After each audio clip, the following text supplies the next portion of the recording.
There is a lot of things that we don't know about Russian President Vladimir Putin, and today we are going to delve into one of the more interesting aspects of his private life. What is Vladimir Putin's relationship like with his alleged two daughters?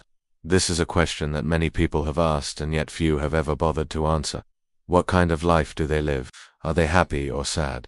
What about their childhood? Were they allowed to enjoy it, or did their father's work take away from that? These are some of the questions which will be answered in this video. Let's start with what we do know. Vladimir Putin has two adult daughters from his previous marriage to Ludmila Putina. Their names are Maria Vorontsova and Katerina Tikhonova. Maria was born in 1985 and graduated from St. Petersburg State University with a degree in pediatric anesthesiology. She currently works at the National Medical Research Center for Children's Health in Moscow.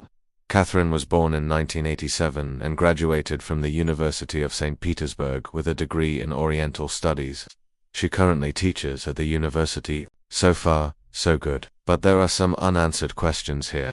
For example, why did they take their mother's last name instead of their father's? Or why haven't they appeared in public with their father since his divorce from Ludmila in 2014? Well, we can speculate all we want, but the truth is that nobody really knows the answers to these questions. But there's more. There are rumors that Vladimir Putin actually has a third child, a son named Platon Putner, who was born in 2006. Platon lives in Switzerland and attends university there. His mother is allegedly Alina Kabeva, a former rhythmic gymnast and current member of the Russian parliament.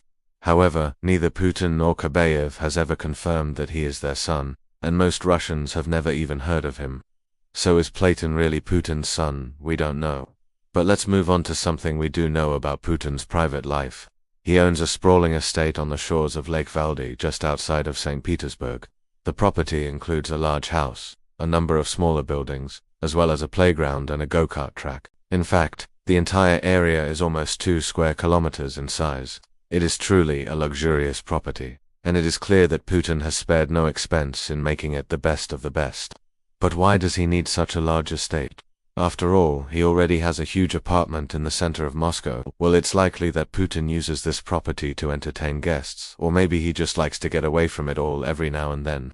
Whatever the reason, it is clear that this is a place where he can relax and let his hair down. In fact, there are many reports that Putin spends his summers at this property, swimming in the lake and riding his bicycle around the grounds. He is even said to have built a special bike path for himself. So it seems like Putin is just a normal guy who likes to enjoy the simple things in life, right? Well, not exactly, you see. While he may be able to relax and enjoy his bike rides and swims when he's at the lake, the same cannot be said about the rest of Russia. Since taking office as president back in 2012, Putin has cracked down hard on any form of dissent against his regime. He has limited coverage of major news outlets, and has even gone so far as to shut down some of them altogether. Additionally, he has made sure to silence anyone who dares to speak out against him through imprisonment, exile, or death. This has created an atmosphere of fear across the country as people are afraid to speak their minds, knowing that they could be next in line to be silenced. This is especially true when it comes to journalists who have been at the forefront of this crackdown. Just think about it. If you were a journalist in Russia today, would you feel safe knowing that your president is willing to imprison or kill those who cross him? Probably not. And that is why many journalists have left Russia or have been forced to flee to other countries in order to continue their work. This has led to a situation where only pro-Kremlin journalists are left working in Russia, which means that the average Russian citizen is not getting the full story. When it comes to major events, they are only hearing about them through state-run media outlets, which are controlled by the Kremlin. This is obviously a problem because it allows the government to control the narrative and shape public opinion however they want without any fear of pushback from the media. It also makes it very difficult for journalists who are trying to do their jobs and report on events accurately. When you remove the free press, you are essentially giving the government carte blanche to do whatever it wants. And that is exactly what has happened in Russia. As things stand right now, if you're a journalist in Russia, you literally could be imprisoned for up to 15 years just for calling an invasion an invasion. That is how strict the laws are. And that is how much control Putin has over his country. And that is not an exaggeration. Take for example Marina Ovsyannikova, who became famous after she stormed a live TV broadcast and held up a sign that said, "Stop the war." Well, after doing that, she was fired from her job as a TV editor. Not only that, she was also investigated for spreading fake news and had to spend several days in jail as a result. As if that wasn't enough, she was also put on house arrest and is not allowed to leave her home. All of this because she dared to speak out against the war, so you can imagine how scared journalists must be in Russia. They literally have no rights. And if they try to exercise their freedom of speech, they will be punished severely.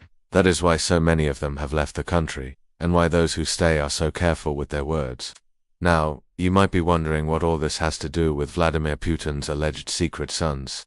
Well, here's the thing. It is possible that Putin has kept his sons out of the public eye for similar reasons. You see, by keeping his sons out of the public sphere, he is able to maintain a certain level of control over them. He knows exactly what they are doing at all times, and can easily squash any dissent before it has a chance to grow. Think about it. If one of Putin's sons made a mistake or did something that was deemed unacceptable, what would happen to them? Most likely, they would be cut off from their father's support, and would have to fend for themselves. Even worse, they could be used as political pawns by the Kremlin.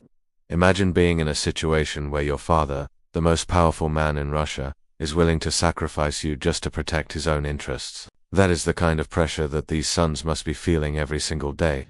It is clear that Vladimir Putin has taken great pains to keep his private life private, and it is likely that he has done this for the safety and protection of his children. After all, they are innocent and do not deserve to be dragged into the middle of a war that has claimed hundreds of thousands of lives. By keeping them out of the public eye, Putin can ensure that they will be safe from harm. However, as time goes on, it is likely that the truth will come out and the world will learn more about Putin's alleged secret sons. Whether they are still living in hiding or have been allowed to live more normal lives is unknown. What is known is that Putin is a man who values control above all else, and keeping his sons out of the public eye is just another way for him to maintain that control. Whatever the truth may be, it is clear that Vladimir Putin's private life is a closely guarded secret, and it is unlikely that we will ever know the full story. With that said, it is important to remember that these are just allegations, and there is no concrete evidence to say that Putin has any children other than his 2 daughters. Nevertheless, the rumors persist, and it is possible that there is some truth to them. Only time will tell. As always, if you want to stay up to date with the latest news, make sure to subscribe to our channel. We update you on a daily basis with everything that is happening in Russia and Ukraine, as well as everything that you need to know about the current global situation. So if you want to stay informed, make sure to subscribe. Also, please give this video a like if you enjoyed it and share it with others. Your support helps us continue our work and reach more people than we could ever do on our own. Thank you for watching.